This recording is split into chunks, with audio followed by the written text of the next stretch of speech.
So the Revival Direct came out, and everything looks pretty cool, all things considered. I was honestly very impressed, and a lot of my concerns about this game from beforehand coming from other Atlas remakes, like its visuals or gameplay, actually seemed like they were answered.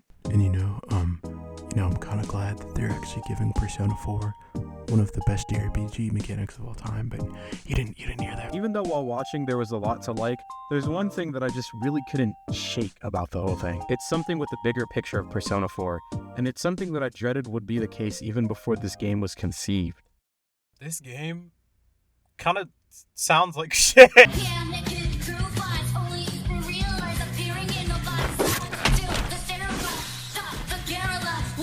I don't really know how to properly get into like this whole discussion without truly giving you a backstory of like why I was so apprehensive about this game in the first place.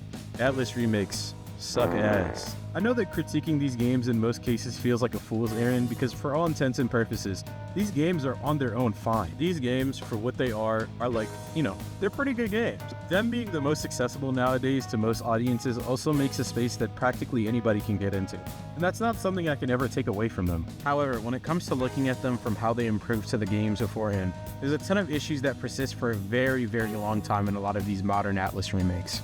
Hit or miss new characters, bad voice acting, weird visual choices, bad attempts at things like balancing these games, or even having them run well at all.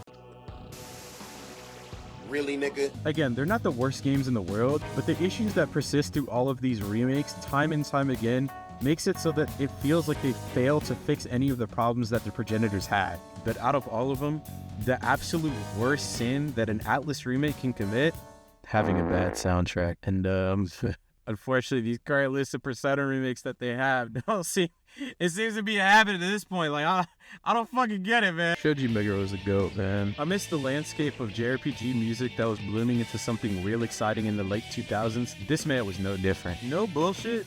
His music production was dead-ass, unparalleled, like anything else in the genre. And the only other composers that could arguably compete with Shoji Meguro during that time were, ironically enough, some of his other Atlas peers. Even when this motherfucker was sitting around in the crib having to compose for 8 fucking games in the span of 5 years during the PS2 era, this motherfucker was still putting out hits. Some of the most iconic and influential tracks of the PS2 era can be traced all the way back to this man alone. And that fucking drive, dog, that passion that this nigga had for every single one of these tracks that he was putting out to make every single song feel like it was telling a story just as much as the games that you were playing.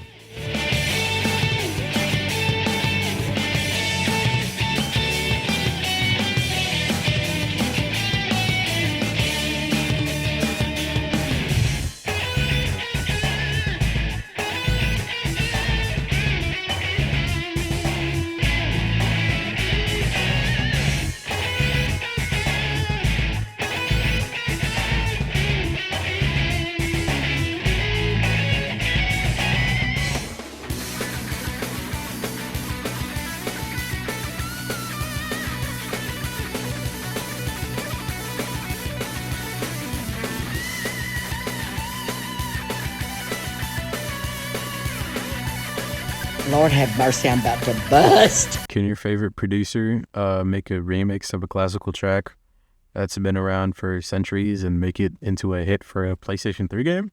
No? Well, he did.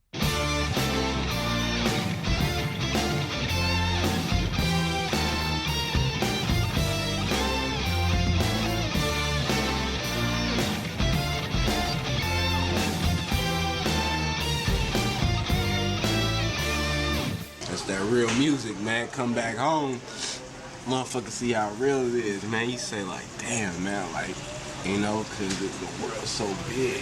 One thing in particular that always stood out to me when it came to Shoji Meguro's music was also the percussion. I don't think that there's any other composer in the world that is active right now could come close to the fucking crushing just percussion that he made every single track feel memorable on. When his shit gets going, that shit gets really going, man. And in the heat of the moment, it feels like the sickest shit ever that will just pull you into an experience that you'll never forget, dog.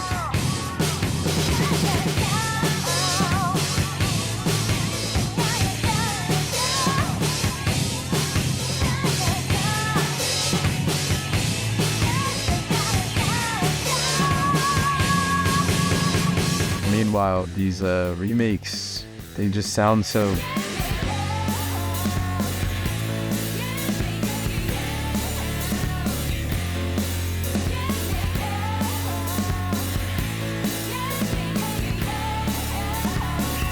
flat. I don't know if it's intentional or if it's just a byproduct of really weird mixing, but one thing that I've noticed with these two games is the composer's complete fear of allowing the percussion to be prominent at all.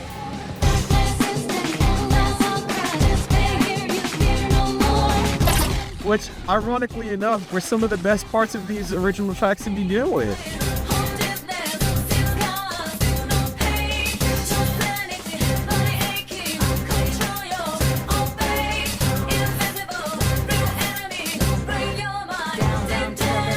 It's honestly not even in my heart to say that these composers themselves are bad. And Ryota Kazuka are far from bad composers and have proven themselves in previous soundtracks many times before.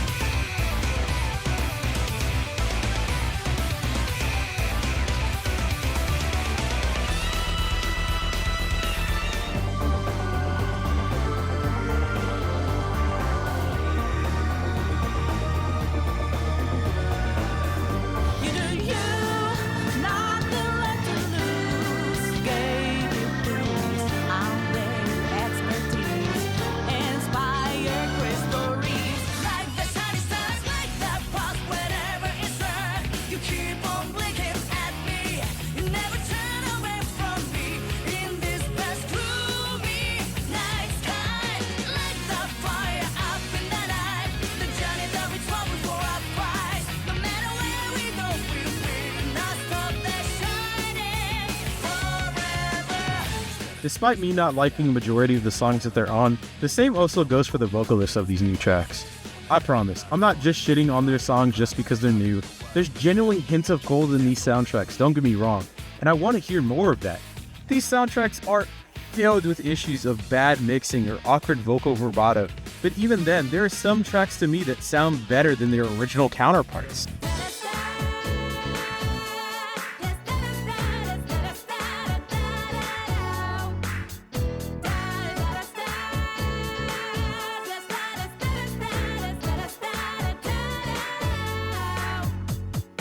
People's defense and justification for not only these music tracks, but remakes in general have just been really fucking weird, man. A common sentiment that I see with these folks in defense of Revival comes from, you just don't like it just because it's not the original. Apart from the fact that literally nobody in a fucking million years is saying this, it's said in a way that removes any and all critical discussion about these games in any sense of the word. I understand niggas trolling and saying shit in complete hyperbole, but being so incredibly disingenuous to people who very obviously are saying these things for the love of the game and wanting it to be better for just a cheap, let people enjoy things is really, really insulting to the art itself. I understand not always wanting to think super critically about every single thing that you're consuming, and sometimes just disagreeing flat out with a common opinion. That's what I'm doing right now.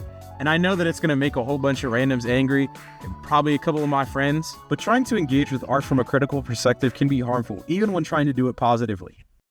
Talking very defensively and trying to justify your enjoyment for something that doesn't need justification gets nobody anywhere.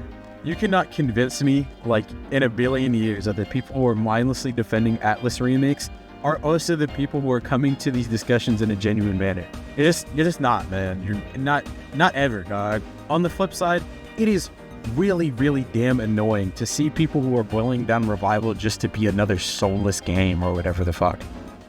I've been seeing people justify their hatred for aspects of the game that just aren't true. Hello? A main critique that I keep seeing with all of these games is that they're just doing the same thing that Persona 5 did, but 3 other times, which just makes no sense whatsoever. Don't get me wrong, there's a lot of visual aspects of Revival that I hope gets fixed up to its release, but honestly, man, this could just not be any farther from the truth. From a thematic and literal sense, the UI in every single game is working in tandem with their own identity. Characters in Persona 5 are monochrome and hiding behind objects or among everyday people because the entire game is based around these themes. In the battle UI, they literally hold up mugshot plates because they're fucking wanted criminals, man. 3's UI is literally filled with these shapes like the moon and the stars to represent the dark hour. Hell, even the original Persona 3 had these fat-ass revolver gauges to represent their evokers. People are even trying to say that these are the same because the main character stands in the middle, when, if anything, Persona 4 makes the most sense symbolically like this. This nigga is quite literally using his glasses to look through what is obstructing the sunlight and bright sky around him. I wonder what that's supposed to be like, man. I love Megaton, man, and I want to see these games succeed just as much as anybody else. I think these remakes matter a whole lot, and never in a million years will I be real life mad at the fact that these games are becoming more accessible. They're the games that I love. You know how, like, genuinely it was weird for years for Persona to be this really small thing that nobody knew about, like IRL, and then I had some, like, random nigga come up to me after class and asking me if I knew what Persona 3 was when Revival was coming out? It means a lot that Atlus will still breathe life into these older titles, but at the same time, I wish that they would just do just a little bit better. I'm not going to sit here and tell you that there aren't good things about these remakes, but at the same time, that shouldn't absolve them from any criticism either. If you, honest to God, like these games, you owe it to yourself to try and have genuine conversations about the things that interest you. Put some more thought into the discussions. If they really matter to you, tell the developers what you want. And, Ryota Kazuka, don't fuck this track up, man.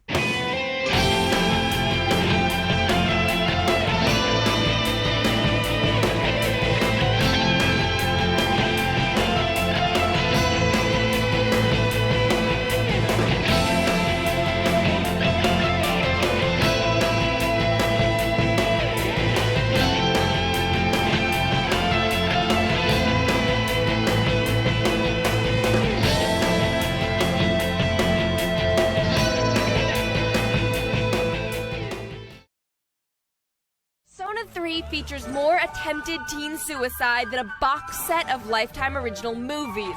Every time the monster-killing teeny boppers use a persona, they put a slug of metal right through the brain pan. Don't ask me why.